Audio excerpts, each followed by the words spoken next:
Alors que nous nous battons au quotidien pour donner une bonne image à notre football, nous rencontrons sur notre chemin les ennemis de l'extérieur et de l'intérieur. Mais ceux qui sont plus dangereux sont les ennemis de l'intérieur. Lors de la CAN, le Cameroun a acheté des bus entre guillemets flambant neufs. Et tout le monde se disait en fait que juste après la CAN, on va restituer ces bus aux clubs de première et de deuxième division. Puisque notre football est professionnel, ce n'est que logique que chaque club au moins ait un bus. Ça, c'est la moindre des choses pour un club professionnel. Et aujourd'hui, ce n'est pas le cas. Aucun club n'a reçu ces bus. Et ce qui se passe en coulisses, en fait, c'est que on est en train de salir la fédération. On se dit que c'est la fédération qui a gardé ces bus ou bien qui a vendu ces bus. Beaucoup de personnes aujourd'hui se disent que c'est la fédération qui a dû faire son business avec ces bus.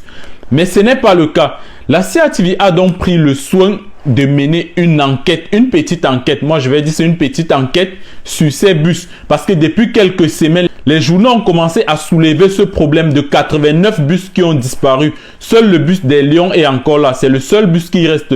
Sinon, tous les autres bus ont disparu. Et donc, la CATV a décidé de mener une petite enquête. Une petite enquête que je vais mettre juste un extrait.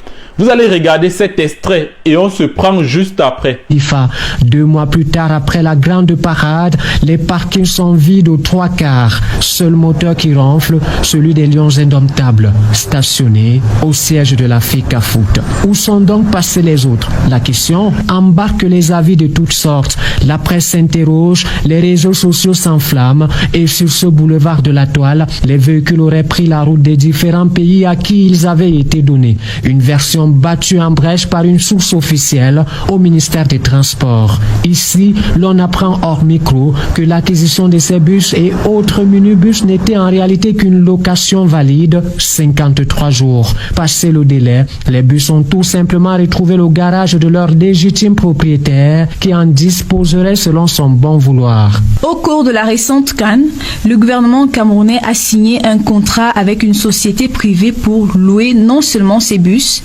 mais également d'autres véhicules pour les officiels de la CAF pour 53 jours. Le contrat a bien été respecté. Le gouvernement n'a jamais acheté ces bus. Notre rôle se limitait simplement à les utiliser pendant la CAN.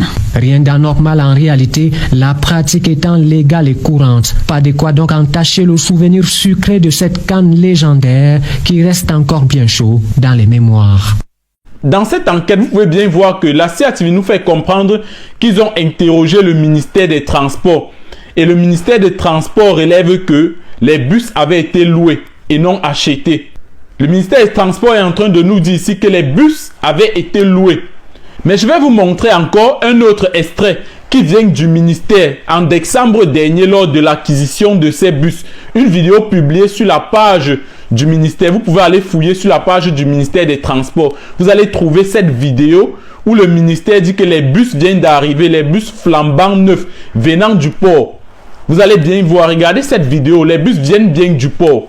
Regardez cette vidéo. Le ministre des Transports, au rôle de coordination de cette activité, les avait réceptionnés au port autonome de Douala il y a 48 heures. Les véhicules sont à Yaoundé. La suite du process, très bientôt.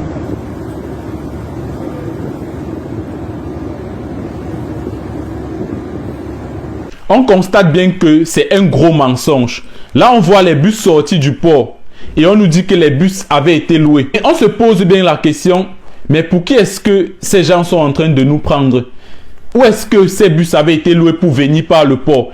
Les bus sont arrivés par le port déjà avec le logo, les couleurs de toutes les nations. Mais aujourd'hui, la CATV nous fait comprendre que ces bus avaient été loués et que ces bus ont déjà été remis. Moi, c'est ce que je veux dire. Alors que nous nous battons pour mettre haut, pour redonner à notre football la place qu'il mérite, il y a certains gens qui se permettent de saboter ce travail.